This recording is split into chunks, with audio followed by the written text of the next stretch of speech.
Al derecho y al revés. Las dos caras de la realidad. El yin y el yang de los temas actuales.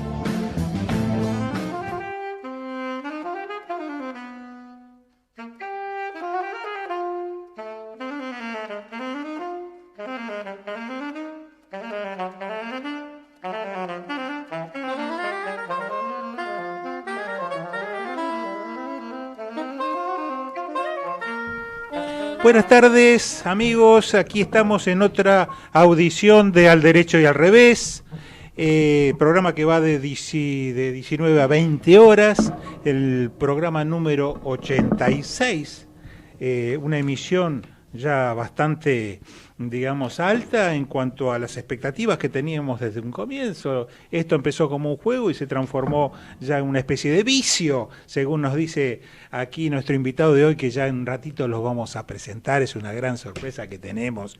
Pero antes queríamos hacerles un comentario, y justamente con motivo de la presencia de este invitado, que tiene que ver con el ambiente periodístico, tema en el cual nosotros un poco como caraduras, Alberto, Alejandro, que hoy no nos acompaña, pero que también está presente casi todos los martes, y yo mismo, hemos incursionado un poco, no sé, de cara rota que somos, nada más que eso.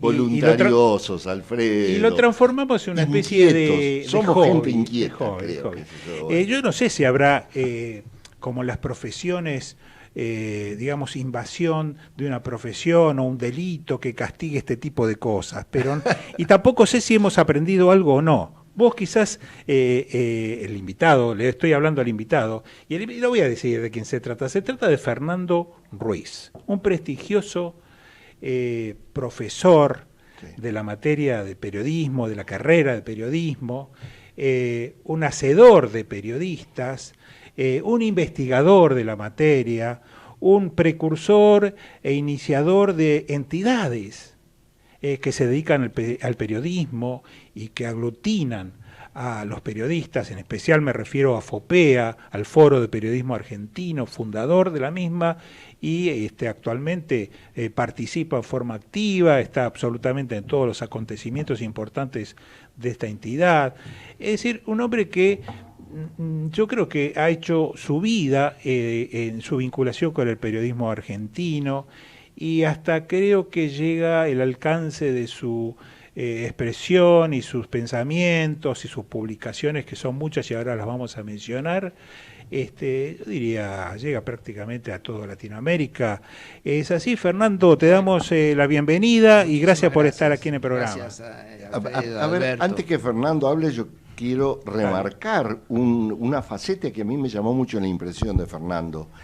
Él, además de investigador, es escritor. Quien escribe ha tenido ha pasado ese momento álgido de volcar al papel sus ideas, o sea, todo lo que percibe lo vuelca al papel. Y los que alguna vez hemos querido hacerlo, y sabemos lo difícil que es, lo digo como abogado, merece un reconocimiento especial. O sea, no solo el docente, sino el investigador que pasa horas ante los libros, en las bibliotecas, y eso además lo vuelca para el futuro y para los que quieran leer sus cosas. Pero yo quería ahí hacerle una primera pregunta a Fernando. Es decir, ¿qué parte de su tiempo dedica a la profesión o la actividad periodística, si es que parte la ocupa en el tema específico de periodismo? ¿Qué parte a la investigación de temas periodísticos y qué parte a la docencia, Fernando? Yo me dedico en un 60-70% a la investigación, un 20% a la docencia, y después me gusta hacer artículos sobre opinión, como si fuera para tratar de todo ese trabajo intelectual, y que también en las clases se realiza mucho trabajo intelectual, porque en las clases uno aprende mucho en ese intercambio, muchísimo, permanentemente. Yo quiero resaltar algo que has dicho que quizás pasó así rápidamente. 60 o 70% lo dedicás a la investigación. Sí, claro.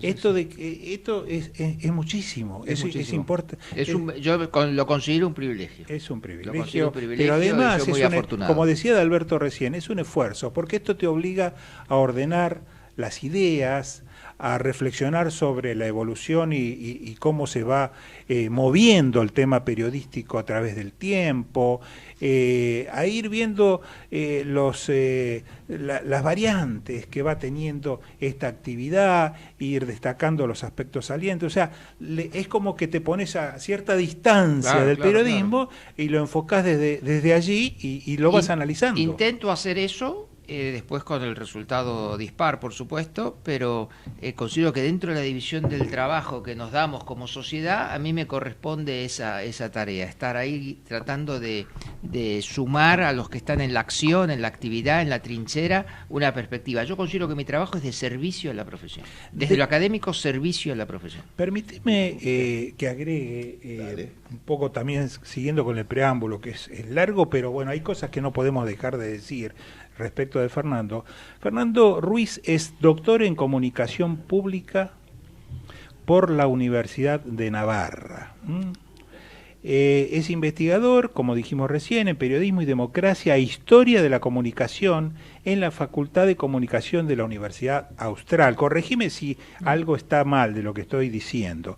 Escribió Las palabras son acciones, este fue uno de sus libros. Otro, historia... Esa es la historia del diario La Opinión. Esa es la historia, claro, del año 71 política y profesional del diario La Opinión de Jacobo Timerman, del año 71 a 1971 a 1977. Y después dice 2001, que no sé qué es. Otra grieta en la pared es otro de tus libros. Ese es un trabajo que hice estudiando la relación entre la dictadura cubana y el periodismo. Mirá qué interesante. Estuve haciendo un estudio sobre el periodismo independiente y el periodismo oficialista en el interior de Cuba. ¿Y el señor de los mercados? Yo pensaba, perdón, que he estado muchos años, no muchos años, he estado bastante tiempo en Cuba, no de visita, sino como profesional trabajando en una empresa argentina que exportaba, y nosotros íbamos a trabajar en ese medio tan difícil, tan distinto, de salir del capitalismo y meterse en el comunismo era una cosa que me abrió la vida, me cambió completamente de todo. Yo pensaba que el periodismo no existía en Cuba. Sí.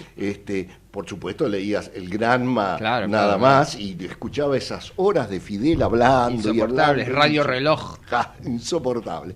Pero esto muy interesante, y te vuelvo con la pregunta, ¿el periodismo existe? Sí, en la medida que la dictadura ha pasado por distintas etapas, ha habido un margen de crecimiento en la sociedad civil de alguna forma de disidencia periodística. Ajá. Y cada tanto ese pulmón de disidencia periodística que se empieza a construir es reprimido. Por ejemplo, yo estuve en Cuba unos días en febrero del 2003.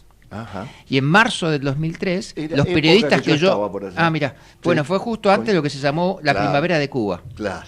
Y en el 2003 yo estuve recorriendo Cuba, entrevistando a los periodistas disidentes. Y un mes después, más de la mitad de los periodistas que yo entrevisté ya estaban presos. Claro, era riesgoso, estabas bien en el riesgo, en el límite de riesgo. Muy bien. Mirá Alfredo. También, ha escrito varios libros, las grandes batallas periodísticas desde la Revolución de Mayo hasta la actualidad.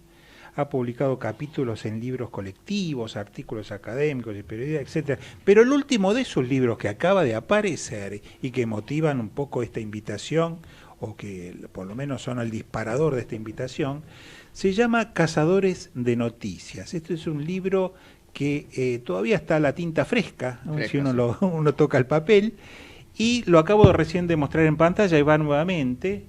Allí lo tenemos en la pantalla. Cazadores de Noticias. Cazadores de Noticias. Es un libro que dice 200 años en la vida cotidiana de los periodistas, desde el 1818 hasta el 2018, o sea, hasta este año, ¿no? Sí. Y creo, quizás esta pueda ser la primera pregunta, que justamente vos en ese amplio periodo de tiempo identificás ciertas etapas sobre las cuales incursionás, ponés el acento y hasta tomás como ejemplo la vida de un periodista en un día determinado de cada una de estas distintas épocas. Contanos eso, ¿cómo funciona? Mi objetivo era tratar de entender cómo había cambiado el periodismo y qué no había cambiado en los últimos 200 años, qué es lo que era permanente y lo que estaba en transición. Para entender de alguna forma hacia dónde vamos. Si uno ves lo que es permanente y lo que cambia, podés tener alguna idea hacia dónde vas. Y entonces decidí tomar en los últimos 200 años determinadas fechas históricas, tomé 6 fechas históricas en esos 200 años, y en cada una de esas fechas históricas de esos años describí un día en la vida de un periodista en ese año. Por ejemplo, en 1818, el año de la batalla de Maipú, cuando San Martín O'Higgins liberan Chile. ¿Cómo era un día en la vida de un periodista en Buenos Aires? Un segundo año fue el año de la fiebre amarilla en Buenos Aires, 1871. Claro. Una ciudad completamente conmocionada, 1871. ¿Cómo era un día en la vida de un periodista en Buenos Aires? El tercer año que tomé fue la Semana Trágica, 1919. Otra vez, ¿cómo era un día en la vida de un periodista que cubría la Semana Trágica? Después tomé 1943, que es el golpe de junio, ¿no? Que además estaba la Segunda Guerra Mundial, estaba la derrota nazi alemana en Stalingrado, y entonces la Segunda Guerra Mundial cambiaba de sentido. El mundo explotaba. Y después tomé 1989, que es el año de la hiperinflación, de la tablada, de la caída del muro. Y por último el 2018. Y cada uno de esos años corresponde a un sistema de medios muy diferente. El primer año es el sistema de diarios, de periódicos coloniales. El segundo año son los periódicos, son los diarios que ya empiezan a seguir todos los días. El año de la Semana Trágica es la prensa de masas, luego la radio, luego la tele y luego la era digital. ¿Qué es la actual? ¿Qué es la actual? Son 6 ecosistemas. Argentina vivió en 200 años 6 ecosistemas periodísticos diferentes. En definitiva es la vida que vivimos como nación. Antes éramos una colonia y ahí tratando de sacarnos de encima el colonialismo. Claro. Quiere decir que somos un pueblo de 200 años, claro, pero años más, años menos. Si uno quisiera entender la historia de la abogacía, podría tomar cómo era la vida de un abogado en la Buenos Aires colonial, cómo era una vida de un abogado en el Buenos Aires finisecular, en el Buenos Aires de la etapa de la democracia de masas o en el abogado actual. Entonces, describiendo una vida, vos ves cómo va cambiando la profesión. Es un recurso, ¿no?, muy utilizado, un día en la vida de... Bueno, ¿y qué nos podés contar? A ver, algo, porque esto es lo que nos va a dar nos va a despertar el interés de profundizar. No te pedimos que hagas una total de todo el contenido del libro, pero sí algún tip, alguna dice, ¿cómo era? ¿Qué pasaba con un periodista en el colonialismo? Bueno, por ejemplo, yo empecé ya la etapa republicana, ¿no? 1818, un periodista era perfectamente intercambiable con un funcionario de la más alta jerarquía del gobierno. Por ejemplo, Julián Álvarez, que era el director de la Gaceta de Buenos Aires, a los pocos años fue el primer presidente de la Corte Suprema de Uruguay. El otro gran periodista de Buenos Aires en 1818 era el chileno Camilo Enríquez, que había sido el redactor de la Declaración de Independencia de Chile, en lo que ellos llaman la Patria Vieja, la primera independencia chilena. O sea, así que era muy valorizado un periodista en aquel momento. Eran unas formaciones intelectuales extraordinarias. Igual en Buenos Aires en 1818 había 7 periodistas, o sea, ese era el censo total, 7 periodistas, de los cuales todo el año trabajaron 2, porque los otros medios cerraron. Claro. Y 2 periodistas que eran franceses, que habían salido corriendo después de la derrota de Napoleón para acá, terminaron colgados ahí en retiro, porque conspiraron contra San Martín y contra O'Higgins. Bien. Decime, Fernando, ¿y cómo funcionaban o cómo funcionan, quizás no en aquellas épocas, pero cuando el periodismo empezó a tomar envergadura hasta nuestros tiempos, las redacciones donde se cocina, cómo se arma el medio, el periódico, cómo es esa vida? Eso fue bien interesante. En primer lugar, fueron creciendo y convirtiéndose en lo que se llamaba a principios del siglo XX cuadras. Crecieron tanto que les llamaban cuadras a las redacciones, donde había un montón de gente, donde claramente es mucho, el nivel intelectual de un periodista promedio del siglo XIX es mucho más alto que en el siglo XX. Por el siglo XX, cuando se profesionaliza, en el siglo XIX la redacción eran políticos, de formación jurídica generalmente, que eran incluso redactores de constituciones. Por ejemplo, en el año 1871 la provincia de Buenos Aires reformó su constitución. Sí, claro. Y para constituir la lista de constituyentes se pusieron de acuerdo los diarios de Buenos Aires, hicieron una lista común de redactores. Y la lista común de redactores fue la que sancionó, la que se convirtió en la Asamblea Constituyente de la provincia de Buenos Aires. Y estos eran periodistas. Eran periodistas. Y de hecho una cosa más fuerte pasó en el año 1871, que no pasó nunca más en la historia argentina. En plena epidemia de la fiebre amarilla, el gobierno local de la provincia de Buenos Aires en ese momento y el gobierno nacional, que estaba Sarmiento, no se comprometieron rápidamente con la situación de epidemia. Empezaron a considerar que la epidemia no le dieron la suficiente envergadura. Entonces fueron desbordados por el pueblo. Claro. Y entonces pensaban que era pasajera. Que era pasajera, que no era una epidemia de... Sí, la minimizaron. La minimizaron. Y entonces los directores de los diarios de Buenos Aires desfilaron por la calle Bolívar hasta las escalinatas de la catedral y se hicieron votar como la Comisión de Salud Pública que iba a gobernar la ciudad durante 3 meses. Y efectivamente fue así. Una comisión de directores diarios, entre los que estaba Mitre y otros, de hecho había varios diarios de comunidades inmigrantes, porque la Buenos Aires 1871 obviamente tenía una se estaba formando por la inmigración. De hecho, en esos discursos en las escalinatas de la catedral de Buenos Aires, en la Plaza de Mayo, hubo varios discursos en italiano, directamente, o sea, convocando al pueblo italiano. Y finalmente durante 3 meses, ellos en un esfuerzo realmente de servicio, para nada oportunista, lograron defender la ciudad frente a la epidemia con actitudes absolutamente heroicas, ¿no? Por ejemplo, el presidente del comité, que era un médico, Roque Pérez, murió durante la epidemia. O sea, una actitud de servicio muy olvidada últimamente, que yo creo que hay que rescatar, lo que fue esa comisión de salud pública que gobernó la ciudad en un momento en que los poderes formales... Claro, habían colapsado. Porque colapsado con el... Pero se iban, Sarmiento se fue de la ciudad. Claro. Los senadores de la provincia de Buenos Aires no sancionaron las leyes que tenían que sancionar para poder organizar la defensa, y entonces a partir de los senadores se fueron al interior. Claro. Muy bien. Y Fernando, ¿y qué significa ser hoy un periodista? Es amplio, yo sé, me imagino que debe ser muy amplio, pero cualquiera puede ser periodista.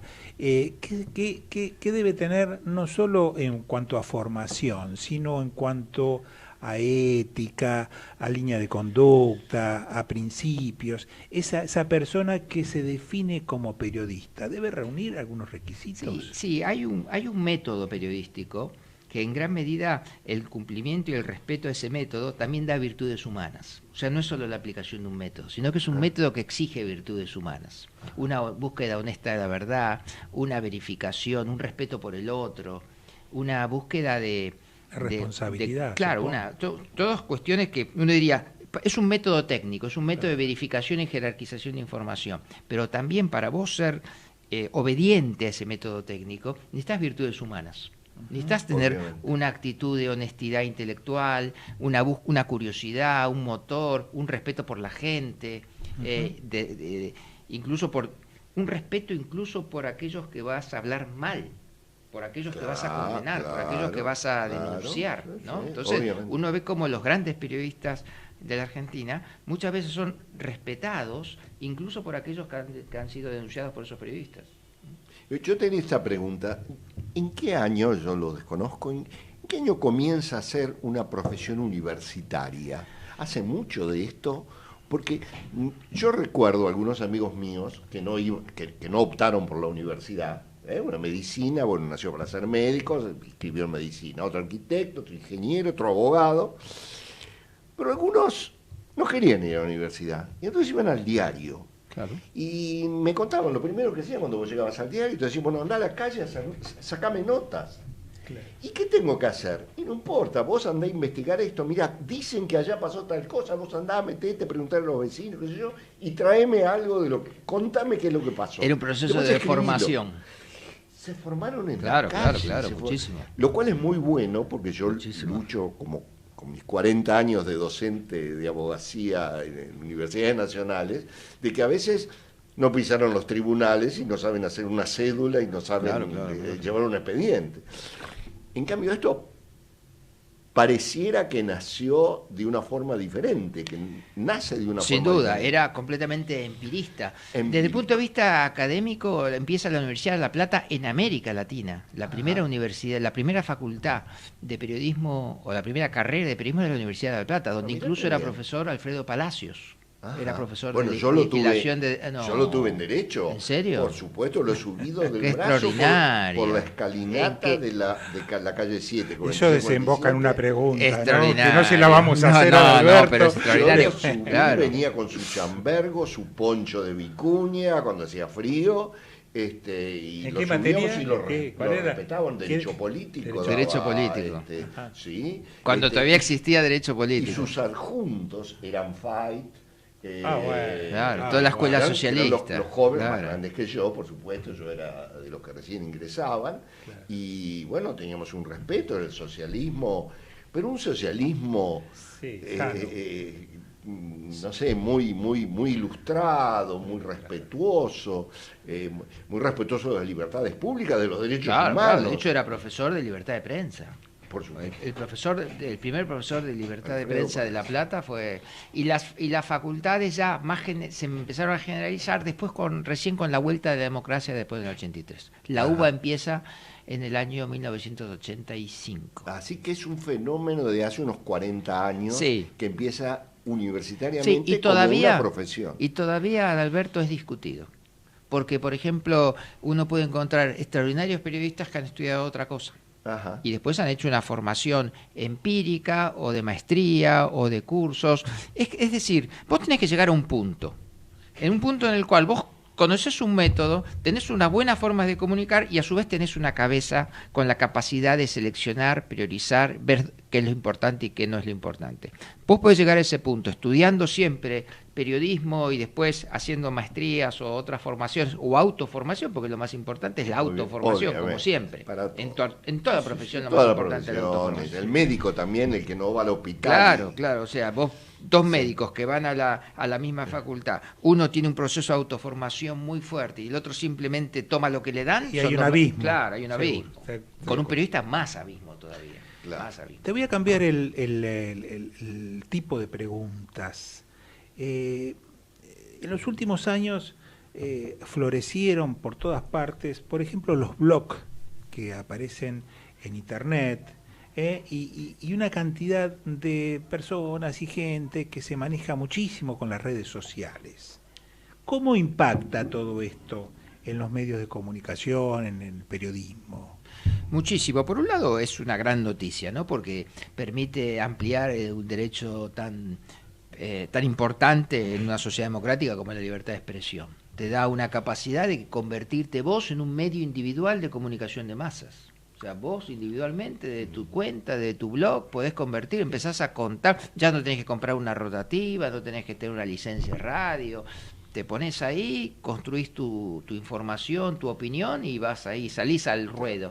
Salís claro. al ruedo. Eso por un no lado. tenés que pedirle permiso a nadie. Permiso, el público dirá si te acepta, te sigue. Así que eso es buenísimo, pero ¿qué pasa? Como todo proceso de democratización, también genera mucha confusión de voces. Y entonces en esa confusión de voces el periodismo ha perdido cierta singularidad. Eso. ¿Qué impacto produjo todo eso? Ya muchas veces cuando llegás a los medios, vos ya te enteraste lo que los medios te están contando. Seguro. Entonces, lo más grave que te puede pasar hoy como periodista y como medio de comunicación es que lo que cuentes vos ya sea redundante. Sí, el tema de la primicia, de la pérdida de la claro. primicia. ¿no? Ya hoy por hoy te informás, se habla de periodismo ambiente. Vos ya te informás en el ambiente, Claro, ¿no? sí. Está dando vueltas la información permanentemente, ¿no? Y entonces ya cuando viene el periodista a decirte lo que ya sabés, Claro. Pasa desapercibido, Hoy te aburre. ya nos claro. pasa que cuando abrimos un diario de papel, y bueno, ya esta noticia la escuché anoche, esta mañana, esta la leí en tal lugar, en la tablet, en el celular. todo viejo. Lo que está pasando hoy, que de hecho aquellas personas que dan información redundante pueden estar todavía ganando un sueldo, pero de hecho ya no tienen trabajo. Ajá. Mira qué interesante. Porque ya en el nuevo ecosistema informativo de a poco van a darse cuenta que son redundantes. Entonces la gente no está dispuesto a bancar, a pagar, a aportar. Ahora, ahí. Fernando, a mí se me ocurre algo, no sé si Alfredo lo comparte.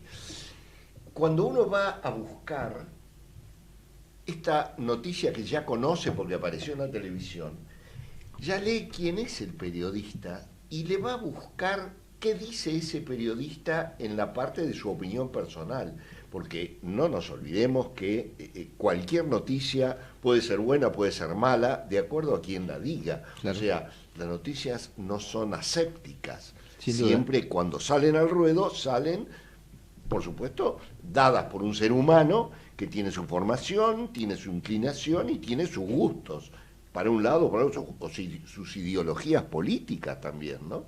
Entonces va a buscar, la noticia la conoce, pero va a buscar a ver qué le dice con quien puede congeniar ideológicamente, o lo viene a buscar porque es la contra, que sería el derecho y el revés, y quizás lo mejor, bueno, entonces las dos campanas, ahí, ¿no? Adalberto, el consumidor o el usuario entiende que ese periodista le está dando un valor agregado. Entonces ya no es redundante, porque claro, a la noticia le está dando un valor agregado. A veces incluso está lo que se llama el efecto de realidad compartida. Vos te enteraste de algo, pero no terminás de saber y de estar seguro que es así si no lo ves en un medio. Eso es verdad, eso me pasa mucho. Entonces, esto será verdad, pero no salió acá, no allá y allá. Sí, entonces, hasta que yo no lo veo publicado, claro, necesitas esa verificación. No me animo incluso a decir esa es una noticia y comentarla con otras personas porque no estoy muy seguro si me llegó un WhatsApp o lo leí en Twitter, por ejemplo, ¿no es cierto? Y bueno, y uno quiere esa corroboración, le da una tranquilidad, porque si un periodista lo publicó y su medio, que es responsable y tiene un editor responsable, ¿no? A cargo, lo admitió como una noticia, bueno, ya hay un factor que suma la credibilidad. Pero fíjate ahí ya cómo cambió el rol del periodismo, ya no es el que te da la noticia, sino es el que apenas la verifica, el que apenas te da vos la credibilidad de que es cierto. Claro. Claro, bueno, es una especie de fedatario, ¿no? Te estaría dando la realidad. A mí me parece que hay entonces un cambio y quizás, yo no sé si no es una vuelta a aquello que hablamos de sus comienzos. Hoy día el periodista vuelve a ser un tipo importante porque se lo busca al periodista. No es lo mismo uno que dice pavadas constantemente por la televisión o escribe pavadas en la prensa, o una prensa como algunos diarios del interior que uno lo ve que, bueno, están con las noticias sociales y copian de los diarios importantes las cosas y no le agregan nada, sino que ahora el consumidor o el público lo que busca es a la persona. Claro. El prestigio del profesional en el cual confía, ¿no es cierto? Una marca. Hoy los periodistas están buscando construir una marca y los medios están buscando construir una marca, porque el ecosistema digital es muy bueno para el commodity, para que circule toda la misma información. Entonces vos buscás diferenciar o entender cuál es el commodity que realmente tiene valor. Entonces vas a las marcas. Pero para eso las marcas tienen que hacer un trabajo duro, porque cada vez tienen menos posibilidades de construir información diferenciada, porque rápidamente a una marca van y le piratean todo el contenido. Entonces un medio trabaja activamente para construir un material propio, pero apenas lo pone online ya se lo piratea a todo el mundo, entonces ya lo puedes conseguir en cualquier lado ese material. Claro. Por eso, perdón, Alfredo, por eso una de las claves hoy es el copyright. Trabajar sobre el derecho de autor. Bueno, no va a haber marcas creo que digitales. Es algo que se está discutiendo en el Congreso, ¿no es cierto? Casualmente hubo una presencia de ADEPA, un poco explicando la necesidad de respetar el copyright. En todo el mundo se está trabajando los derechos de autor, porque las marcas periodísticas han entendido que si ellos proveen de contenidos al ecosistema digital y todo el mundo le saca los contenidos sin la marca... y los costos, pagaron los costos para producir ese contenido y resulta que no tienen los réditos, ¿no es cierto? Lo dijo Reuter y entonces vale porque lo dijo Reuter o fue el No, primero, pero lo sacan porque... empiezan a circular los contenidos que fabricó Reuters, pero sin la marca, sin Reuters. Claro. Entonces, los contenidos finalmente están. Solo algunos van a buscar la verificación de Reuters, Solo algunos. Es decir, a ver, hay una cosa que es importante en el cambio, es el siguiente. El periodismo no es para todos. El consumo periodístico, a ver, ¿cómo es eso? No es para todos. Es decir, es para todos los públicos. Sí. En todas las categorías sociales, de los más pobres, los más cultos, hay gente que le interesa el periodismo, pero no en todos los públicos a todo el mundo le interesa, como en una familia, ¿no? Claro. Hay algunos que están dispuestos a tener una relación en el cual yo voy a recibir la información y voy a verificar y voy a ver las fuentes y a este periodista le voy a seguir y a otro no. A otros no les importa. Otros toman la información del ambiente y con eso les alcanza. Y eso no es malo ni bueno, eso es así y es así acá en Estados Unidos y en Groenlandia. Sí, pasan las familias. Exactamente. Pasan las familias. Fernando, vos sabés que nosotros hacemos una pausa a mitad del programa y ya estamos pasados. Bienvenida a la pausa. Pero antes de ir a la pausa, les voy a leer a Adalberto también la encuesta de la semana, que a propósito de la visita de Fernando Ruiz, la orientamos para el lado periodístico. Entonces le preguntamos a la gente quiénes son para usted las personas, las entidades, las actividades más confiables, ¿no?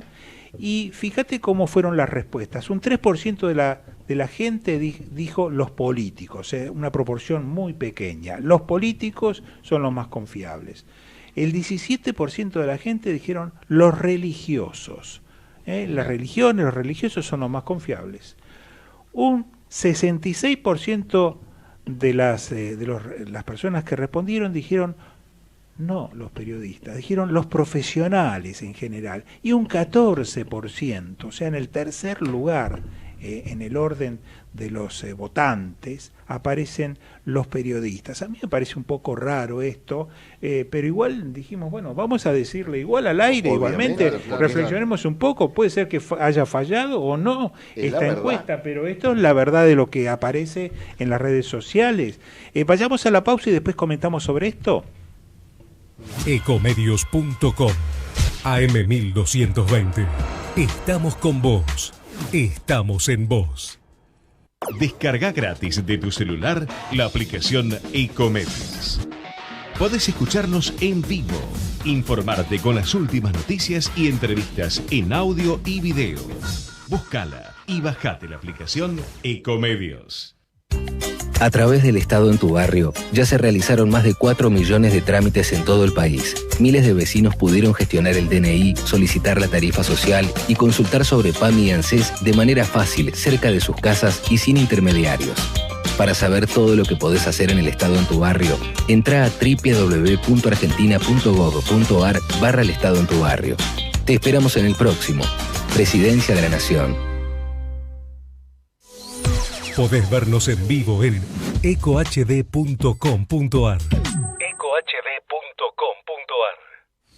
Conectate con nosotros. Contestador 5-254-2353. Los lovers lo likean todo y con personal están más rápidos que nunca. Organizás una fiesta y al toque los asistiré le ganan por goleada a los quizás asista. Disfrutá vos también la red 4G más rápida del país. Personal.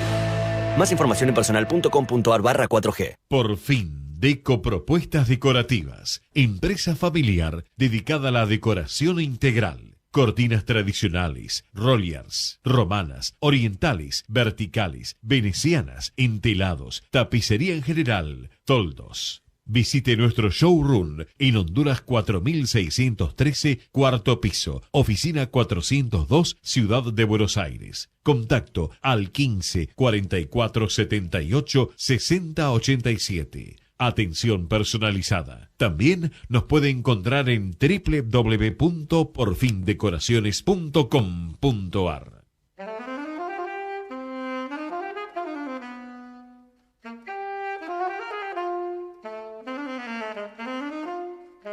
Bueno, ya estamos de vuelta y nos quedó en el aire pendiente un análisis de la encuesta que realizamos en donde de un 100% solo el 14% de los votantes dijo que confía más en los periodistas y la mayor cantidad de votantes se inclinó por los profesionales, así genéricamente hablando, un 17% en los religiosos, un 3% en los políticos, lo cual era de alguna manera esperable. Pero nos importa un poco tu reflexión, Fernando. Yo creo que ha crecido en los últimos años, y de hecho lo muestran los indicadores, la baja de credibilidad de los periodistas. Algo ha tenido que ver el gobierno argentino, el anterior gobierno argentino, los Kirchner, por instalar un discurso crítico muy fuerte y todo un sector social instalado. Por supuesto, no es que empezó el discurso crítico con eso, el discurso crítico sobre el periodismo empezó con el periodismo.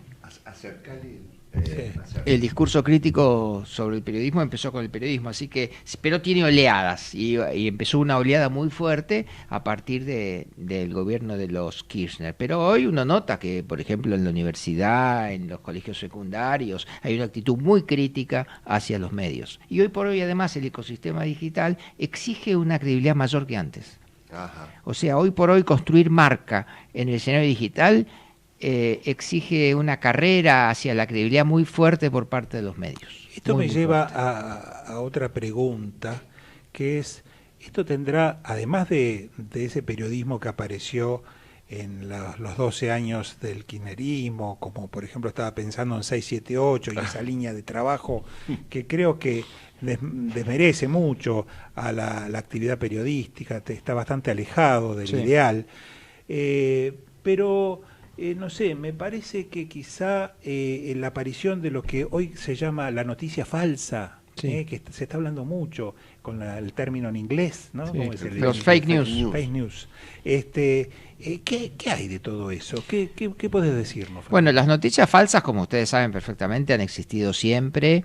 Las elecciones históricamente han sido una fábrica de noticias falsas. Lo que pasa es que ahora la visibilización de la conversación privada que hacen las redes sociales permite que toda esa circulación sea mucho más visible, ¿no? Y además mucho más rápida en algún punto. Pero yo creo también se puede neutralizar. Bueno, vamos a ver, porque hay un proceso, son fronteras móviles, se intentan buscar los antídotos y a su vez las noticias falsas encuentran las formas de encontrar nuevas formas de circulación. Como los delitos, se persigue el delito, exactamente, lo van descubriendo, pero los que cometen delitos buscan otras formas. O sea, ¿no? la vida pública va a tener permanentemente una usina de noticias falsas. Es el ingenio para el mal. Sí, a veces ni siquiera para el mal, o sea, hay mucha producción de noticias falsas con buenas intenciones, aunque pueda parecer rarísimo.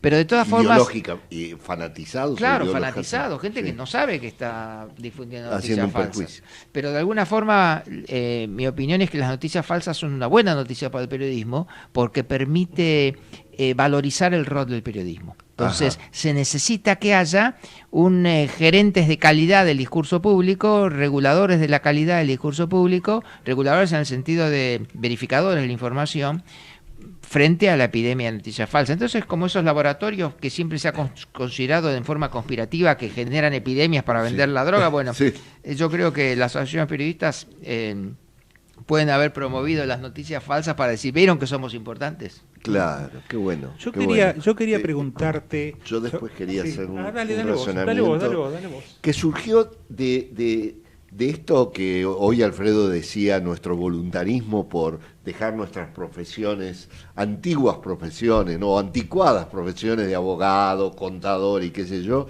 y un día decir, bueno, vamos a empezar a hablar de ideas, a confrontar ideas, y esto decirlo al aire para que recibamos también, como efectivamente lo hacemos muchas veces, recibamos críticas o elogios. Claro. Hemos recibido de las dos. Me imagino, claro.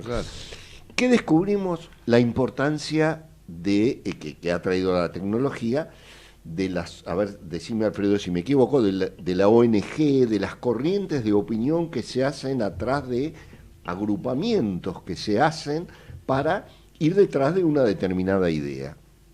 Cómo eso pesa últimamente, y entonces digo, eso es lo que el periodismo puede en el día de mañana o a partir de ahora tomar como base para mejorar, para crear los anticuerpos, para controlar o neutralizar la fake news, ¿no? Claro. Y déjame que lo complemente esto con algo más que también estaba en el listado de las inquietudes, que es Sabemos que vos formás parte de FOPEA, ya lo mencionamos al principio, si no me equivoco. Fuiste un fundador de FOPEA. FOPEA, recordemos, es el Foro de Periodismo Argentino, es la entidad que nuclea a una cantidad importante de los más, digamos, conocidos y prestigiosos periodistas. En este momento creo que tienen más de 500 socios en su nómina de socios activos de todo el país, cubren todo el país, desde Jujuy hasta Tierra del Fuego, todo el país, todas las provincias. Incluso hace poquito han hecho el Congreso Nacional, que ha traído a Buenos Aires no solamente representantes de todas las provincias, sino han traído también invitados y expositores del exterior, como lo hacen acostumbradamente todos los años. Pero a lo que iba es, dentro de lo que son las representaciones de los periodistas y la búsqueda del perfeccionamiento de esa tan interesante profesión, ¿existe o se tiende a que exista un código de ética, una línea de conducta para ir guiando un poco lo que debe ser el ideal del periodista? Sí, claramente. Nosotros en FOPEA ya desde el 2006 realizamos un código de ética en forma colaborativa entre todos los miembros de la asociación, que funciona sin un tribunal de aplicación profesional, pero sí es un compromiso personal de los miembros de FOPEA de cumplir ese código de ética. Que por supuesto es un código de ética que tiene, como cualquier constitución, contenidos más pétreos y contenidos más móviles y flexibles que se van adaptando a la historia. Así que yo creo que nuestro principal método ético es un método de discusión permanente, un proceso de autocrítica permanente. La profesión ha instalado a través de esta asociación profesional un método de discusión permanente para tratar de ver en cada momento histórico cómo se aplican los valores históricos de la profesión. Qué importante. Solo con eso yo diría, si yo creo mucho en el rol de las profesiones en un país. Es más, yo creo que pueden llegar a ser más importantes las profesiones que las instituciones. Si las profesiones están realmente alineadas con sus objetivos profesionales y logran que esas comunidades profesionales tengan una aplicación rigurosa de esos valores profesionales, no hay institución que se le resista. Sí. Yo creo que la mala praxis que instala en un país una profesión vencida en el sentido que no cumple sus objetivos profesionales y está conforme de no cumplirlo, es peor que un mal gobierno. Porque todos los días, de lunes a viernes, baja los estándares de actividad de esa profesión. Y cuando me estoy refiriendo a todas las profesiones, los médicos, los abogados, los contadores, los periodistas, los jueces, los maestros, las profesiones, en la medida que, y ustedes saben que en la Argentina tenemos como un discurso de autosatisfacción de las profesiones. No, porque hay unos problemas estructurales, porque el poder político, porque lo que me pagan, porque las condiciones, hasta que uno ve, y esto pasa mucho en periodismo, cuando uno escucha en una redacción ese discurso autosatisfactorio para hacer las cosas, pero de pronto entra un periodista que tiene otra lógica y de pronto empieza a actuar de otra forma y hace lo que los otros no hacían y demuestra que se puede hacer. Entonces las redacciones empiezan a descubrir una libertad que no encontraban, que no tenían, que creían que no tenían, pero la tenían, pero no la usaban. Exacto. Y entonces a partir de ahí ese ejemplo, ese periodista, y puedo citar varios nombres propios, pero no quiero, porque quizás alguien se puede ofender, pero ese periodista empieza a ser inspirador, sobre todo de las nuevas generaciones. Qué bueno, ¿eh? Frente a los otros que pueden, y los otros profesionales podían tener grandes capacidades, pero habían decidido trabajar con estándares menores. O sea, está degradado de alguna forma la actividad, pero solo algunos van reaccionando y cambian y muestran en los hechos que se puede trabajar de otra manera, que es posible, es perfectamente posible. Yo creo que el país se cambia, Alfredo, desde los colegios profesionales. Vos sabés que esto que vos decís, mientras vos hablabas, lo pensaba para mi profesión, que es la de ciencias económicas, contador público en particular, y te digo que sí. Yo soy un convencido que, por lo menos en la mía, no sé los abogados qué pasa, pero en la mía hay bastante trabajo por hacer para ocupar los lugares debidamente, para defender los intereses generales, digamos, en la materia de nuestra especialidad, pero a su vez que tenga que ver con los intereses de la sociedad, claro, toda, no de ciertos sectores, que son los que nos pagan, los honorarios, por ejemplo. Bueno, ese tipo de cosas me parece fundamental. Y entre los abogados, ya que hablamos de abogados, tenemos los colegios de abogados, y tengo el orgullo de decir que el Colegio de Abogados de La Plata fue uno de los más movedizos e importantes en la colegiación de la abogacía. Leyes de, no sé, 5.000 y algo de la provincia de Buenos Aires, así que muchísimos años antes de que yo me hubiera recibido. Pero ¿tienen autocrítica? Organizando, y dentro del colegio hay autocrítica, tenemos elecciones cada 2 años, se cambian las estructuras. Y bueno, y nosotros no solo controlamos a los abogados en nuestro sistema de ética, sino que tenemos otra función. Nos podemos quejar ante los jueces y un día le podemos decir, mire, muchachos, no están trabajando o hay deficiencia en este tipo de actividad. Si me dirán si es muy efectiva o no, ese es otro tema, pero por lo pronto están. Y yo quería decir algo y preguntarte, nosotros, y esto es muy personal, como esto es al derecho y al revés, me siento una libertad de decirlo, no lo quiero poner a Alfredo en el brete alguno, pero nosotros vimos lo que pasó con nuestra Universidad Nacional de La Plata, de la cual soy su producto, porque ahí me recibí y ahí ejercí mi titularidad y toda mi carrera de docente con la Facultad de Periodismo de la Ciudad de La Plata. Y la Facultad de Periodismo de la Ciudad de La Plata hubo un momento que se degeneró, fue captada completamente por la política y lo tuvimos ¿cómo se llama el que estaba antes de Maduro? Al venezolano. Hugo Chávez. A Hugo Chávez, lo tuvimos dándole una condecoración a Hugo Chávez, y algunos estarían de acuerdo, por supuesto se fanatizó eso, pero había mucha gente que no estábamos de acuerdo. Y es más, yo tengo la experiencia personal de adjuntos de mi cátedra que fueron y eran profesores en periodismo y un día me dijeron, mire doctor, me voy porque ahí no puedo estar. Me piden determinadas cosas que no están de acuerdo, más que todo el derecho comercial que está muy... Y preguntémosle a Fernando, ¿tenés alguna opinión sobre esto? Sí, ahí hay un desprecio de la actividad periodística e incluso te diría más de la actividad académica cuando pasa eso, porque se está, de alguna forma, esa actitud verticalista de ponerse al servicio de un grupo político, eso anula el espacio de autonomía de la actividad académica y de hecho se ha pagado por la cantidad de profesores de la Universidad de La Plata que se han ido, la crisis intelectual, la crisis de los estudiantes, la crisis en la formación. A mí me parece que es legítima las distintas posiciones políticas que se toman, pero cuando se alinea fuertemente una facultad o un instituto académico con un movimiento político, eso pierde en gran medida la calidad de la vida académica. Y nosotros en Derecho lo logramos conservar, donde tenemos un consejo académico con gente que sabemos que es de una extracción de un partido, extracción de otra, qué sé yo, eso es en las votaciones, y bueno, y el decano cada 4 años, y el centro de estudiantes claro, todos los años, y hay gran renovación y gran discusión, cosa que no pasaba en esa facultad, y creo que aún todavía está en vía de... Sería bueno que o las organizaciones hoy día que tienen tanta importancia sí, pudieran ir mejorando las instituciones universitarias. Pero viste que hay movimientos políticos que tienden a anular la autonomía de la sociedad en sus distintas áreas, ¿no? Entonces van cooptando distintas áreas y van marchitando, van mediocrizando, ¿no? Más allá de la orientación política, finalmente las mediocrizan. Claro.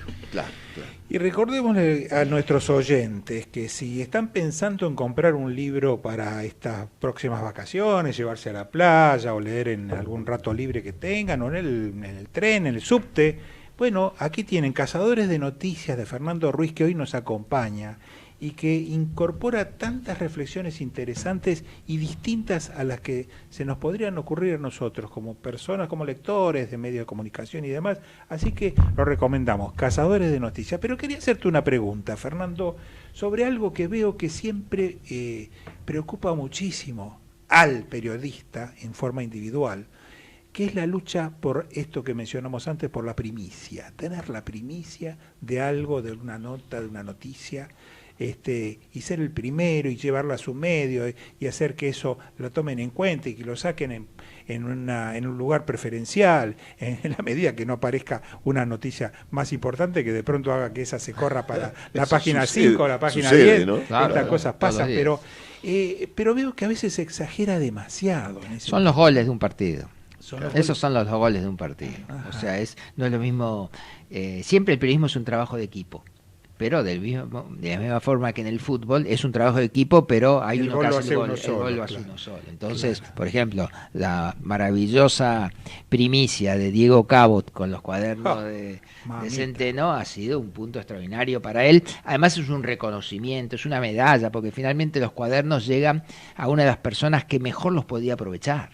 Claro. Finalmente, porque fue una suma de casualidades que finalmente llega una persona que llevaba años trabajando ese tema, toda esa cosa tediosa de la obra pública, de las relaciones con los empresarios, todo lo que significa. Bueno, pero me parece ámbito. Que ese caso no sería la regla general, en el sentido que Diego Cabot en un momento tuvo que elegir si lo publicaba o si se publicaba, o se le daba prioridad a la justicia para que intervenga, con el riesgo que de pronto eso, que era una gran noticia, no saber qué iba a pasar. Fue un acto extraordinario. Fue un acto extraordinario de civismo. ¿No es pero para mí fue también de profesionalismo, o sea, las dos cosas. Porque finalmente el más cívico es también el más profesional. No hay una contraposición ahí. Yo supongo que en las profesiones de ustedes pasa lo mismo. Finalmente no hay un antagonismo entre ser un buen ciudadano y ser un buen profesional. Al contrario, a la medida que es más profesional es mejor ciudadano. Obviamente. Así que esa decisión natural de Cabot, y apoyada por un medio como La Nación, de llevar a la justicia eso, porque imagínense lo que hubiera sido si esos cuadernos llegaban, por ejemplo, a las redes sociales, sin ninguna mediación periodística. Lo que hubiera sido esos cuadernos se todavía naturalizaba completamente. Hubiera sido como tantas pruebas que desaparecen, que han desaparecido. La investigación judicial hubiera sido lamentable. O sea, fue lo mejor posible para la mejor investigación periodística y para la mejor investigación judicial. Yo rescato de toda la entrevista que hemos tenido contigo hoy, a modo de... No quiero hacer la síntesis aún porque todavía estamos de tiempo, pero sí entre las cosas que me han quedado como profesional que he sido toda la vida, esa idea tuya de que las profesiones institucionalizadas, o sea, las profesiones que saben responder a la razón de ser por las cuales están, conforman las instituciones. Claro. Y si las desvirtúan, ¿qué hacen? Degradan a la institución, y esto es un perjuicio que sufre toda la sociedad. Sufre la institución, que desaparece, como ha pasado con la policía. O sea, la policía mal utilizada. Otro gran ejemplo. Es una profesión también. Hay una vocación de policía en mucha gente. Por supuesto.